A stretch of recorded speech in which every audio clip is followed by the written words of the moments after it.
The year is 1992. The console wars between Nintendo and Sega are in full swing, and Nintendo have Mario as their mascot in their corner, and Sega have finally found their groove with Sonic the Hedgehog. But Mario's had a few games out already by now, so when's Sonic gonna catch up? His breakthrough game was in 1991, so where to from here? Well, following on from Sonic the Hedgehog, we have Sonic the Hedgehog 2. Now this game, like Sonic 1, also had 8-bit versions as well as the more well-known 16-bit version. But as opposed to the 8 and 16-bit versions of Sonic 1 which shared some zones, Sonic 2 was a completely different game, and the 8-bit versions on the Sega Master System and Sega Game Gear are the ones we'll be looking at in today's review. Unlike the first game, the game was not handled by Ancient, instead being developed by Aspect Co Limited, who handled all of the remaining Sega 8-bit Sonic games from this point onwards. Now this is the interesting thing. Sonic the Hedgehog 2 for the Master System was originally released in Europe and South America about a month before its 16-bit counterpart. The Master System version never got a North American or Japanese release either. However, the American Game Gear release was only days before the Japanese release, which was on the same day as the 16-bit version of the game in November of 1992. This game marked the debut of Sonic's friend Miles Tails Prow, though he serves as the game's plot point instead of being playable like the 16-bit game. In the 8-bit version of Sonic 2, Tails and the animals of South Island are once again kidnapped by Dr. Robotnik, who will free Tails in exchange for the 6 Chaos Emeralds. You heard that right, as the 16-bit version was the game that added the 7th Emerald End. Sonic must speed through 7 zones, each with 3 acts, and a boss waiting at the end of the 3rd act to challenge him as he goes to rescue Tails and the animals of South Island. However, is this game any good? Find out in The Good. The variety in this game and the differences between the 8 and 16-bit versions was something I liked. As I mentioned earlier, the 8-bit version is a completely different game which doesn't share any of its zones with its 16-bit counterpart, so the experience by extension will also be different. Like the 8-bit versions of Sonic 1, Chaos Emeralds are found during the stages, though in this game they're always in the 2nd act with the exception of the last emerald, which is dropped by the boss of the 6th zone if you've got the other 5. And all 6 need to be collected, so you can even access the final zone to square off against Robotnik and rescue Tails. By not collecting all of the emeralds, you are treated to an implied sadder ending. Emerald placements are much more creative this time, and you do need to really explore the stage to find them. There's other little gameplay elements I liked about Sonic 2 that really made the game for me, such as riding minecarts, flying hang gliders, and even skimming across the top of water. Aqua Lake Zone also acts as your obligatory water zone, with Sonic being able to drown if he doesn't get any air in time. Though as well as restoring air and bubbles, he can ride larger ones to not only get air, but to progress through Act 2. Gimmick Mountain has wheels which Sonic can use to gain momentum and propel himself further through the stage, which were originally introduced in Scrap Brain Zone in the 16-bit version of Sonic 1. This game doesn't have any special stages, but the panel you spin at the end of the level is determined by certain criteria in the act. For example, spinning the panel with an amount of rings that's a multiple of 10 will make the panel display a ring to add an extra 10 to your final tally. Some of them are really obscure as well, such as getting Tails to appear on the panel, which can only be done by collecting exactly 77 rings on a zone without losing or gaining a life, with your reward being a continue. Under most circumstances, you'll likely get a Robotnik panel where no prize is awarded.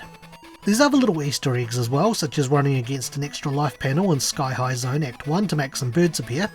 They don't affect the gameplay nor add to your score or bonuses, but I thought something like that was pretty neat. I think the visuals of the zones look good as well, with my personal favourite being the 1st and 3rd act of Aqua Lake Zone in terms of background, and Sky High Zone Act 2 since you're travelling through the act in the middle of a storm. You'll also be pleased to know that unlike the first 8-bit game, which doesn't have any loops for Sonic to run through, this game does, and is present in both Aqua Lake Zone and Green Hills Zone. That's not a mispronunciation, by the way. Visually, there aren't too many differences between the Master System and Game Gear versions, with the exception of the colouring in Aqua Lake Zone Act 2, and there's different music used in the opening and for boss fights, but we'll talk about the key differences between the two later. Music is another thing I liked about the game, and while it wasn't handled by Yuzo Koshiro, who really pulled off some bangers with the first game, the music was handled by composers, and I do apologise in advance for pronunciation, Masafumi Ogata, Naofumi Hataya, and Tomonori Sawada, who all went on to do music for future Sonic games. The tune used for Green Hills Zone, which I'm using as the music for this section,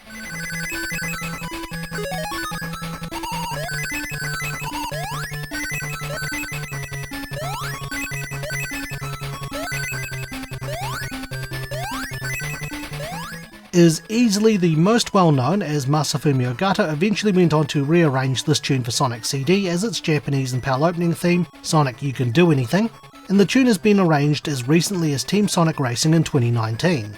Admittedly though, all of the Zone music is pretty unique and I enjoyed listening to them all, but my favourite would still have to be the theme for Green Hills Zone.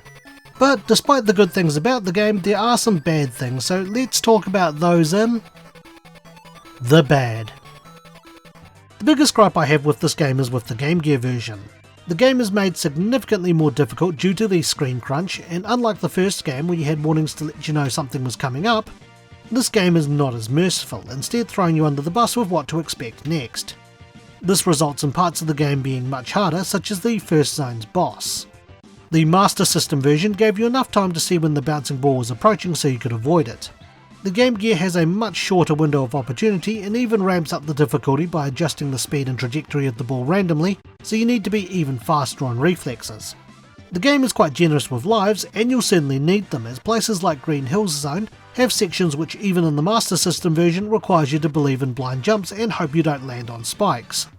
Thankfully, unlike the first 8-bit game, Sonic is able to recover a small amount of his rings if he gets hit. But in Act 3 of Green Hills Zone, which for the Game Gear version relies more on blind jumps, you don't have any rings to collect, so if you unfortunately land on spikes, then you'll lose a life. Scrambled Egg Zone is also an area of trial and error, as you'll find Sonic will be travelling through networks of pipes.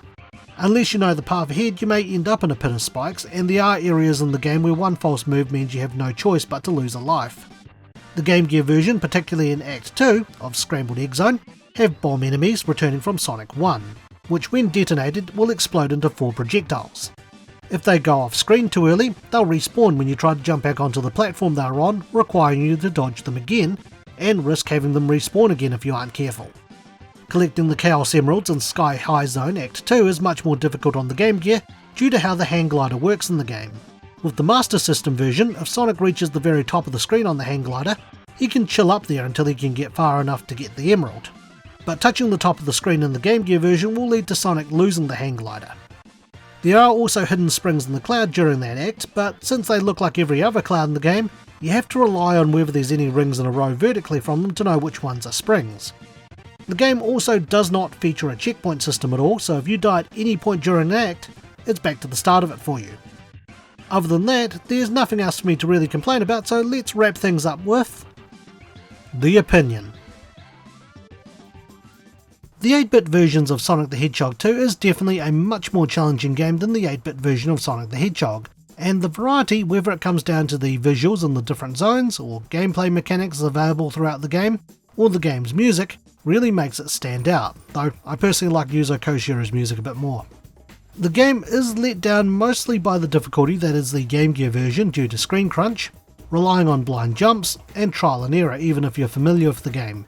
But in saying that, if you're able to beat the game, it just feels that much more satisfying. Just sort of wish they'd take a page from Ancient's book and put in warning signs to preempt you. If you're a fan of Sonic games and especially the 2D style of them, then Sonic 2 8-bit is definitely worth a play, and whether you have an easier time with the Master System version or a challenge with the Game Gear version is all entirely up to you. I still think it's a good game nonetheless. So with that, it's time for my rating. I would give the 8-bit versions of Sonic the Hedgehog 2 Sonic out of 10.